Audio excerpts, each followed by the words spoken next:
His wife called me about 23, 24 years ago. He said, you should come, he can't breathe at all. So I came here, he was all purple all around his mouth. He could hardly speak and talk. His wife said I couldn't convince him to go to hospital. I just picked up the phone, dialed 911, the ambulance came and picked him up. And by the time they reached the door of the emergency room, he stopped breathing. They had to intubate him.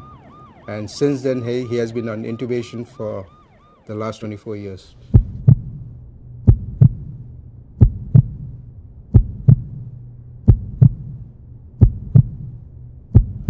The only thing I can tell you is when we reached there at 2 o'clock in the night, and the doctor told me that he will not live, I looked at my husband and I told him, they don't know God.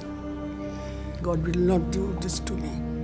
The doctors told me he will not survive. As a result of the pressure of work and his desire to finish that job, he developed some kind of a pneumonia. When we heard that in Winnipeg that he had been sent to the hospital, we came down right away. We introduced ourselves to the doctor as parents. He told us your son had suffered a cardiac arrest and that he has tried his best but has not succeeded to resuscitate his heart so far.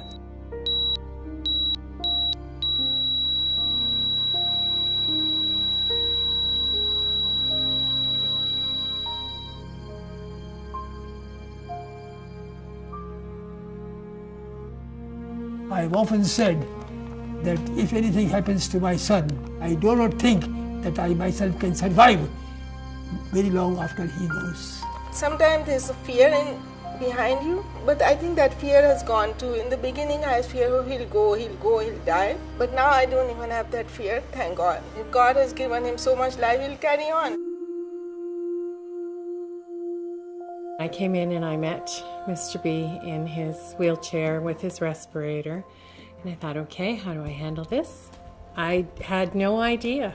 I was just told that I was going to come and help someone write a book, write his story. I had wanted to, at some point in my life, move towards helping others. And I got a second chance. And I went through the process as I was going out of intensive care, going home, thinking about life, thinking about how to live on a respirator, thinking about what opportunities I was now denied and what opportunities were now open to me.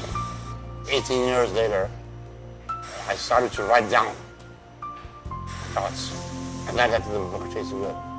The challenges and issues that he deals with on an hourly basis pale in comparison to what I feel disgruntled about in the span of a day or a week or a month. He always makes me laugh. Like he just says something and I just laugh. Well, he's a man whose spirit cannot be broken down. I mean, he's on life support since that time and he's been still working. I've known a lot of people with nothing wrong with them and they quit working from day one. He's incredible. I decided to sort of run this experiment. Can a person chasing good starve or will he survive? I thought, let this be the experiment of my life. See where it leads.